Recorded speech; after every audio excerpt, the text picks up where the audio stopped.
तो आज के इस वीडियो में हम लैग्रेंजियन डायनामिक्स की और एक थ्योरी पढ़ेंगे। हैमिल्टन्स प्रिंसिपल के मदद से हम लैग्रेंजियन इक्वेशन ऑफ मोशन को डिराइव करेंगे। तो इस चैनल में मैंने लैग्रेंजियन डायनामिक्स की और कुछ वीडियो भी अपलोड किया है। कैसे हम गॉस फंक्शन इनवेरियंस होता है लैग्रेंजियन के अंडर, गैलेलियन ट्रांसफॉर्मेशन के अंदर पे हम लैग्रेंज इक्वेशन को कैसे इनवेरियंस है ये कैसे दिखाते हैं, और equation of motion for non conservative force Lagrangian equation का नॉन कंजर्वेटिव सिस्टम में इक्वेशन ऑफ मोशन लैग्रेंजियन का हम कैसे निकालेंगे ये भी मैंने वीडियो में बता चुका हूँ। तो आप प्लेलिस्ट में जाके उन सारे वीडियोस को देख सकते हो, और अगर आप नया हो तो प्लीज सब्सक्राइब करना चैनल को। आज की टॉपिक है Hamilton's principle and Lagrange equations. हम हैमिल्टन्स प्रिंसिपल के मदद से लैग्रेंज इक्वेशन ऑफ मोशन को डिराइव करेंगे। कैसे? मान लो हमारे पास एक सिस्टम है, जो सिस्टम ए से बी तक जाएगा, ए से बी तक पहुंचेगा, और जिसके टाइम क्या है t1 t2। हम अगर इसको थोड़ा इजीली समझे, मान लो यहां से एक बस ए पॉइंट से 10:45 मिनट से होके बी पॉइंट पे पहुंचेगा 11:10 मिनट पे पहुंचेगा। तो इसके इस फिक्स्ड है टाइम, यहां से 10:45 को ही छोड़ेगा और 11:10 मिनट पे बी पॉइंट पे पहुंचेगा। तो टाइम यहाँ पे टाइम t1, यहाँ पे टाइम t2। तो ऐसे ही हमने लिखा एक सिस्टम ए से बी तक जाएगा टाइम t1 से लेके टाइम t2 पे। अब इसको हम हैमिल्टन प्रिंसिपल ने यहां पे क्या बोला था, उसने कहा कि सिस्टम ए से बी तक जाएगा, पर कौन सा पाथ चूज करेगा। यहां से हम अगर देखेंगे तो बहुत सारे पाथ है, ये वाला पाथ है, ये वाला पाथ, ये वाला पाथ, कोई भी एक पाथ चूज कर सकता है। पर हैमिल्टन प्रिंसिपल से हमें ये पता चलता है कि सिस्टम कौन सी पाथ फॉलो करेगा ना, जिस पाथ में जाने के लिए उसके एनर्जी का जो मिनिमम वेरिएशन होगा वो सबसे मिनिमम होगा। मतलब एनर्जी का लॉस बहुत ही कम, बहुत ही मिनिमम। मतलब एनर्जी अगर इस यहां से यहां तक जाने के लिए एनर्जी का चेंज अगर हम मेजर करें डेली तो बहुत बहुत मिनिमम होगा। कितना? बहुत ही मिनिमम होगा। इतना मिनिमम होगा कि हम इसको 0 के बराबर ले सकते हैं। यहां से यहां तक अगर कोई भी सिस्टम जाए और वो ऐसा पाथ चूज करेगा जिस पाथ में जाने के लिए उसका एनर्जी का जो चेंज होगा, डेली एनर्जी का जो चेंज होगा वो मिनिमम होगा। और कितना मिनिमम होगा कि हम इतना मिनिमम होगा, इतना छोटा चेंज होगा उसका एनर्जी का कि हम इक्वल्स टू 0 कह सकते हैं। ये हैमिल्टन प्रिंसिपल से हमें पता चलता है, और इसको हम प्रूव नहीं कर सकते कि सच में 0 होगा कि नहीं, या कुछ और वैल्यू आएगा। हम इसको प्रूव नहीं कर सकते। इसको सिर्फ हैमिल्टन ने ये बात हमें बताया था, इसीलिए इसको हम हैमिल्टन्स प्रिंसिपल कह सकते हैं। इसका जैसे हम क्वांटम मैकेनिक्स में अनसर्टेनिटी प्रिंसिपल पढ़ चुके हैं, वहां पे हम अनसर्टेनिटी प्रिंसिपल को प्रूव नहीं कर सकते, पर उससे हम बहुत सारे एप्लीकेशन को प्रूव कर सकते हैं। ऐसे है हैमिल्टन्स प्रिंसिपल। उसने क्या बोला कि जिस पाथ से सिस्टम जाएगा उस पाथ में एनर्जी का चेंज, उस सिस्टम का एनर्जी का चेंज बहुत ही मिनिमम होगा। इतना मिनिमम कि हम उस चेंज को, एनर्जी का चेंज को 0 कह सकते हैं। ये फिजिक्स था। अब हम मैथमेटिकली इसको डिराइव करेंगे। According to Hamilton principle, daily changing energy कितना होगा? 0 के बराबर होगा। अब एनर्जी को हम L लिख सकते हैं, क्योंकि हम एनर्जी को हम L लिख सकते हैं। L क्योंकि L क्या है? लैग्रेंजियन, जो कि सिस्टम का total kinetic energy minus potential energy का डिफरेंस। तो L है, तो L भी तो एक एनर्जी का फंक्शन है। हम E के जगह L लिख सकते हैं। यहाँ पे एनर्जी मतलब क्या है? सिस्टम का एनर्जी मतलब हम कौन से एनर्जी की बात कर रहे हैं? लैग्रेंजियन क्या है? एनर्जी का चेंज, या लैग्रेंजियन है क्या? एनर्जी। इस सिस्टम का एनर्जी को हम लैग्रेंजियन कह सकते हैं। और लैग्रेंजियन क्या है? Function of generalised. अब हमें पता है Lagrangian function of generalised coordinate, generalised velocity and time का है। अब मान लो हमें इस ई को निकालना है। अब मान लो सिस्टम यहां से लेके यहां तक गया। अब मैं पूछता हूं यहां पे, अब हम निकालेंगे यहां पे एनर्जी का कितना चेंज हुआ या एनर्जी कितना हुआ इसका, यहां तक, यहां से जाने के लिए, यहां से यहां तक जाने के लिए। तो अगर हम एनर्जी निकाले तो एनर्जी मैंने क्या बोला था? L। लैग्रेंजियन ही इस सिस्टम का एनर्जी, हम एनर्जी मेजर कर रहे हैं, मतलब क्या है, सिस्टम का लैग्रेंजियन मेजर कर रहे हैं, क्योंकि लैग्रेंजियन क्या है, एनर्जी का फंक्शन है। तो क्या होगा, एल, यहां से यहां तक मैंने लैग्रेंजियन निकाला एल, और टाइम कितना हुआ dt, तो यहां से यहां तक का एनर्जी मैंने लिया एल dt। अब टोटल कॉन्टिन्यूअस सिस्टम है यहां से यहां तक, तो हम इंटीग्रेशन करेंगे, टोटल एनर्जी चाहिए यहां से यहां तक, T1 टू T2 हम इंटीग्रेशन करेंगे, तो डेल ई, ये हमारा क्या आया, यहाँ का ई का वैल्यू T1 से लेकर T2 इंटीग्रेटेड एल dt, ये वैल्यू आया। हमने इसको यहां पे पुट किया, देखो del del delta delta E के वैल्यू हमने क्या लिखा, integration T1 to T2 L dt, मतलब सिस्टम का यहां से लेके यहां तक टोटल एनर्जी हमने निकाला। और एनर्जी का चेंज हैमिल्टन ने क्या बताया था कि इतना मिनिमम, उसका एनर्जी का चेंज इतना मिनिमम होगा कि हम उसको जीरो के बराबर ले सकते हैं। तो इसको हम कह सकते हैं Hamilton principle, del E equals to zero. अब इसको हम मैथमेटिकली डेरिवेट करेंगे। जानते हैं क्या, लैग्रेंजियन जो कि एक एनर्जी है, या कह सकते हैं एनर्जी का फंक्शन है, वो एक एनर्जी का फंक्शन है। अब हमें पता है Lagrangian is the function of generalised coordinate, generalised velocity and time. अब इसका अगर हम पार्शियल डेरिवेटिव करें, डेल्टा एल हम निकाले, तो पार्शियल डेरिवेटिव क्या होगा, del upon del Q1 into delta Q1, ऐसे करके plus dot dot del L upon delta Q K into delta Q K. फिर जनरलाइज्ड वेलोसिटी को देखो, Q1 Q के डॉट, उसका भी होगा del L, partial derivative del L upon del Q K Q1 dot delta Q1 dot plus dot dot del L upon delta Q K dot del Q K dot into delta Q K dot plus. अब इसका भी time का भी derivative होगा, पर हम Hamilton principal में यहां पे हम कह सकते हैं, हैमिल्टन प्रिंसिपल ने हमें यह बताया था कि ऐसा लैग्रेंजियन होगा जो टाइम के ऊपर डिपेंड नहीं करेगा। हमें ऐसा ही पकड़ना है कि ये जो फंक्शन है, ये जो लैग्रेंजियन है, ये टाइम के ऊपर डिपेंड नहीं करेगा। फॉर हैमिल्टन प्रिंसिपल के लिए, हैमिल्टन प्रिंसिपल ने ड्यू टू हैमिल्टन प्रिंसिपल से हम इस लैग्रेंजियन को कह सकते हैं कि the Lagrangian does not depend on time. फिर इस टर्म को मैं जीरो कर सकता हूं। तो हमारे पास डेल, तो हमारे पास यहां पे देखो डेल एल कितना आया, फिर हमारे पास यहां पे डेल एल कितना आएगा। मैं अगर समेशन को यहां से यहां तक मैं एक समेशन के अंदर लिखूंगा, तो क्या होगा, समेशन K1 टू K का value 1 to K delta L upon delta Q K into delta Q K, del Q K into delta Q K. फिर प्लस यहां से यहां तक मैं एक समेशन के अंदर लिखूंगा, तो क्या होगा, del L upon del Q K dot into delta Q K dot. ठीक है, और फिर मैंने उस डेल्टा, अब यहां से देखो, यहां पे क्या है, डेल्टा एल। अब इस डेल्टा को अंदर लेके जा सकते हो या बाहर रखो, एक ही चीज है। तो मैं इस डेल्टा को अंदर लेके चला गया, तो डेल्टा एल इक्वल्स टू मैं लिख सकता हूं ऐसे। अब मैं अगर इंटीग्रेटिंग लिखूं इस साइड पे, तो T1 से T2 इक्वल्स टू, इस साइड पे भी मुझे लिखना है T1 से T2। अब इन दोनों, अगर मैं यहाँ पे अगर मैं डेरिवेटिव करूं, del upon del L del T, T1 से लेके T2, तो इन बोथ साइड हमें T1 से T2 का रिस्पेक्ट में, T1 से T2 का रिस्पेक्ट में डेरिवेटिव करते हैं। हम देखेंगे डेरिवेटिव हम कैसे करते हैं।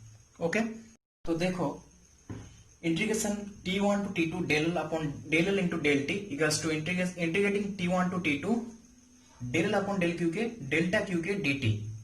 ये टर्म हमारा आया था, ठीक है, ये हमारा आया था इक्वल्स टू जीरो, क्योंकि हैमिल्टन ने क्या कहा था, जो एनर्जी का चेंज है वो चेंज मिनिमम होगा, इतना मिनिमम होगा कि हम उसको जीरो मान सकते हैं। अब ये था हैमिल्टन की प्रिंसिपल। डेल एनर्जी का चेंज कितना हुआ, एनर्जी का change L D T equals to zero. तो यहां पे देखो del L del T equals to zero हमने लिखा, तो इक्वल्स टू जीरो। अब मैं इस टर्म को यहां से मैं कह सकता हूं जीरो, इस होल टर्म को मैं कह सकता हूं जीरो इक्वल्स टू जीरो। अब मैं इस टर्म को फिक्स रखता हूं, किसी भी एक टर्म को, दोनों में किसी भी एक टर्म को मैं लेकर आऊंगा, किसी भी एक टर्म को मैं फिक्स रखूंगा और एक टर्म से हम मैथमेटिक्स करेंगे। तो मैं इस टर्म को फिक्स रखा, फर्स्ट वाले टर्म को। अब सेकंड वाले टर्म को देखो, समेशन, मैं समेशन को बाहर भी रख सकता हूं। आप किसी चीज का पहले समेशन कर लो, उसके बाद इंटीग्रेशन करो, या पहले इंटीग्रेशन करो उसके बाद समेशन, दोनों ही सेम होता है। ठीक है, तो मैंने समेशन को बाहर लेकर आया, तो इंटीग्रेटिंग T1 से T2 del L upon del Q K dot del Q K dot into D T, ये आया था। इस टर्म को मैंने यहां लिखा। अब इंटीग्रेशन करेंगे हम यूजिंग बाई पार्ट्स। इस टर्म को मैंने ये जो वाला टर्म है, इस टर्म को मैंने u लिखा और इस टर्म को मैंने v लिखा। अब देखो यहां पे हम मैथमेटिक्स का एक फॉर्मूला यूज करेंगे फॉर इंटीग्रेशन बाई पार्ट्स।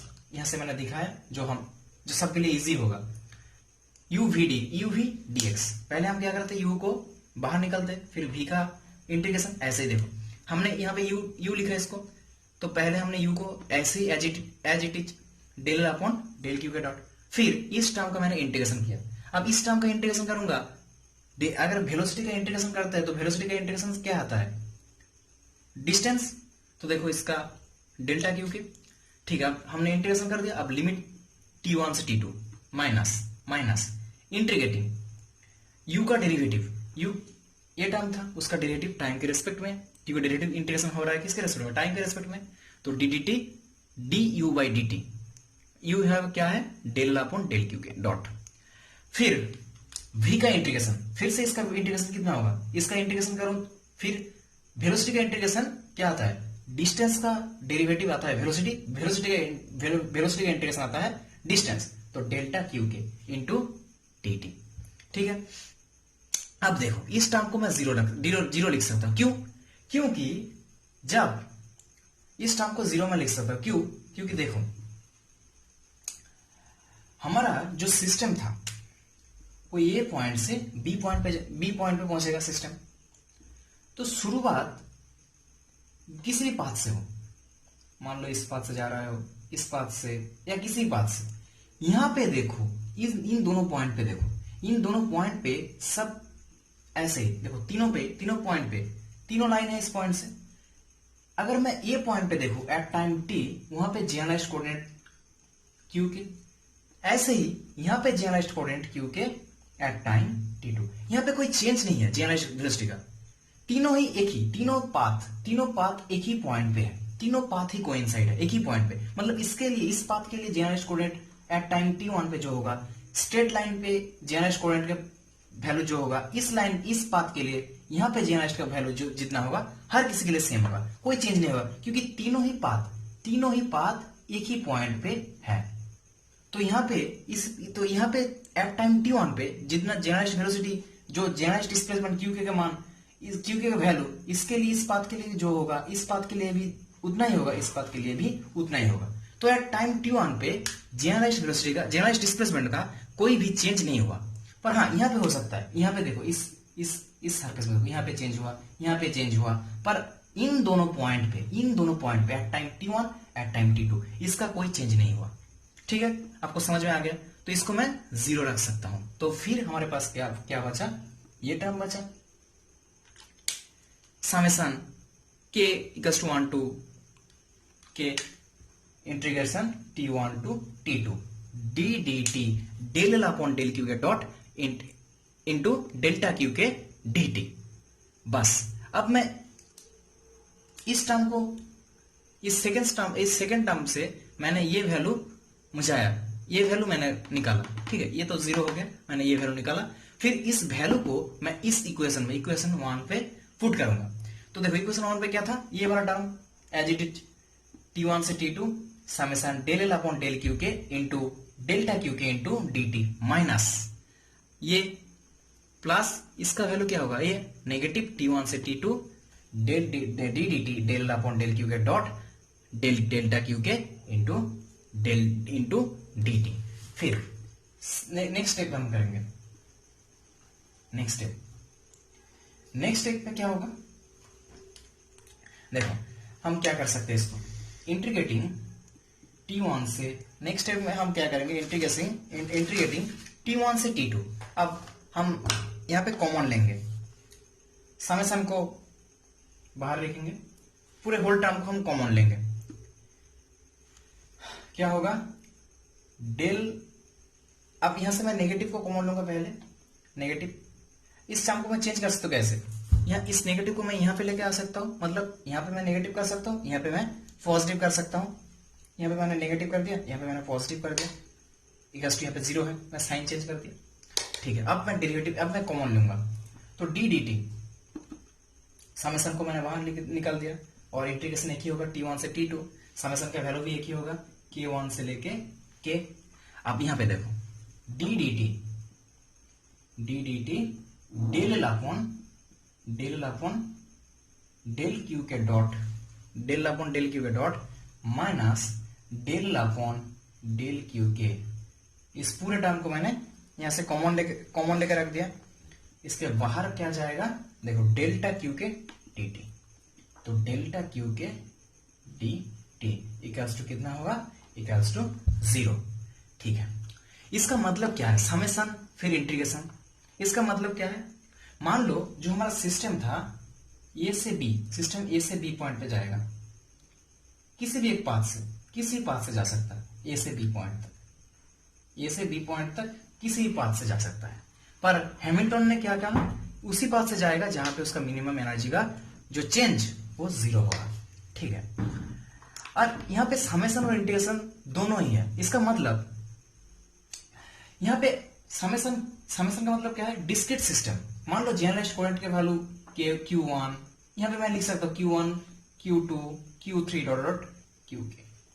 और इंटीग्रेशन का मतलब क्या है, इन दोनों के बीच के जो गैप है, मतलब 1 से लेके 2 का जो गैप है वहां पे गैप नहीं रहेगा। यहां से लेके यहां तक होल चीज को हम ऐड करते रहे। इंटीग्रेशन का मतलब भी है ऐड करना, समेशन के मतलब भी ऐड करना। समेशन का मतलब क्या है, यहाँ पे मैं 1 2 3 डॉट के ऐसे ऐड करता रहूंगा। पर इन दोनों के बीच का जो गैप है, मान लो जनरलाइज्ड कोएफिशिएंट 1.2, जनरलाइज्ड कोएफिशिएंट 1.3, 1.4, उसके बाद 2 आएगा।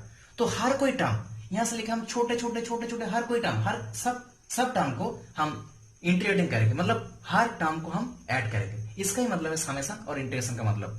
ठीक है, यहाँ पे देखो मैं k का वैल्यू 1 2 3 ऐसे ऐड कर सकता हूं समेशन से, और इंटीग्रेशन से हम इसके बीच में जो जनरलाइज्ड कोएफिशिएंट है, मान लो Q1 के बाद क्या आएगा, Q1.2 या 1.1 या 1.001, उन सारे टर्म को मैं जो ऐड करूंगा। इसका मतलब ये चीज करने से, ये दोनों करने के बाद हमें यहां से लेके यहां तक टोटल सारे जनरलाइज्ड कोएफिशिएंट का वैल्यू मिल जाएगा। इसीलिए हमने समेशन भी किया, यहाँ पे इंटीग्रेटिंग भी किया। अब हम मान लो हम किसी भी एक जनरलाइज्ड कोएफिशिएंट को फिक्स कर दिया, मतलब k का वैल्यू मैंने k ही ले लिया, मैंने जनरलाइज्ड कोएफिशिएंट को फिक्स कर दिया, k का वैल्यू मैंने लिया k, तो मेरा जनरलाइज्ड कोएफिशिएंट क्या है, k। किसी भी एक पार्टिकल के लिए मैंने जनरलाइज्ड कोएफिशिएंट को फिक्स कर दिया। ठीक है, तो हमारा समेशन और इंटीग्रेशन हट जाएगा, क्योंकि मैंने सिर्फ एक चीज के स्पेसिफाई कर दिया मैंने यहाँ पे Qk। तो समेशन भी हट जाएगा हमारा, इंटीग्रेशन भी हट जाएगा यहाँ से। तो क्या आएगा यहाँ पे, अगर हम देखेंगे तो D D T del L upon delta Q K dot minus del L upon delta Q K into del Q K into delta Q K into D T equals to 0। अब मैं इस डी टी को यहां से लेकर 0 कर सकता हूं, तो हमारे इक्वेशन ऑफ मोशन आएगा D D T del L upon del Q K dot minus del L upon del Q K into delta Q K equals to 0। अब देखो, अब मैंने इस डी टी को यहां से लेके 0 कर दिया। अब देखो यहां से हम क्या करते हैं, अगर हमारे पास दो फंक्शन है, मान लो ए बी और इक्वल्स टू 0 है, तो यहां से हम क्या लिख सकते हैं, अगर ए 0 होगा तो बी नॉट इक्वल्स टू 0 होगा, और अगर बी को हम 0 लिखे तो ए नॉट इक्वल्स टू 0 होगा। कोई भी एक, इन दोनों में से कोई भी एक, क्योंकि दोनों ही क्या है, इंडिपेंडेंट है। ए 0 होगा तो बी नॉट इक्वल्स टू 0 होगा, या बी 0 होगा तो ए नॉट इक्वल्स टू 0 होगा। तो इन दोनों में से हमें किसी एक को 0 करना है, किसी भी एक को 0 करना है। और कौन 0 होगा, दोनों तो 0 नहीं हो सकता, दोनों तो 0 नहीं हो सकता, किसी एक, कोई एक 0 होगा और एक नॉट इक्वल 0 होगा। अब यहां पे देखो, अगर सिस्टम हमारा ए से बी पॉइंट तक जाएगा, ए से बी पॉइंट तक किसी भी एक पाथ से ए से बी पॉइंट पे जाएगा, तो देखो जब जब यहां पे रहेगा एट टाइम t1 तब कोई चेंज नहीं होगा। पर जब सिस्टम चलना शुरू करेगा, मतलब यहां पे आ गया, या सिस्टम यहां पे आ गया, या सिस्टम यहां पे आ गया, या सिस्टम यहां पे आ गया, तो हर जगह पे देखो चेंज हो रहा है, जनरलाइज्ड कोऑर्डिनेट का वैल्यू चेंज हो रहा है। हर जगह पे देखो जनरलाइज कोएफिशिएंट यहाँ पे था तो तीनों में सेम, इसके लिए भी जनरलाइज कोएफिशिएंट जितना होगा, इसके लिए भी जनरलाइज कोएफिशिएंट का वैल्यू जो होगा, इसके लिए भी, इस लाइन के लिए भी सेम। पर जब यहाँ पे आ गया तो हर किसी के लिए तो क्या हो रहा है, जनरलाइज कोएफिशिएंट का वैल्यू चेंज हो रहा है, मतलब डेल्टा क्यू के वैल्यू हमें मिल रहा है।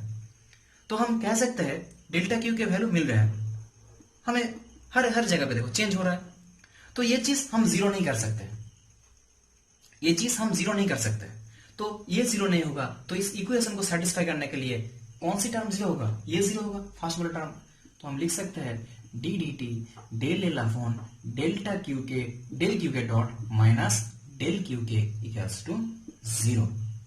तो यही है हमारा लैग्रेंजियन इक्वेशन ऑफ मोशन, हमने हैमिल्टन प्रिंसिपल से इसको डिराइव किया। ठीक है, हैमिल्टन प्रिंसिपल हमें क्या बताता है कि सिस्टम कौन सी पाथ चूज करेगा ए से बी पॉइंट जाने के लिए, कि ऐसा पाथ चूज करेगा जहां पे उसका एनर्जी का जो डेविएशन, जो वेरिएशन है एनर्जी का जो चेंज है वो इतना मिनिमम होगा कि उसको हम जीरो रख सकते हैं। और फिर हम उससे मैथमेटिकली कैसे लैग्रेंजियन इक्वेशन ऑफ मोशन हमने निकाला वो भी मैंने बताया। और आगे का वीडियो आप लैग्रेंजियन डायनामिक्स के ऊपर मैंने जो जितने भी वीडियो बनाया वो आप प्लेलिस्ट में जाके देख सकते हो। वीडियो में अगर कोई डाउट रहा तो आप कमेंट सेक्शन में पूछ सकते हो। और अगर वीडियो आप नए हो इस चैनल में तो प्लीज सब्सक्राइब कर देना।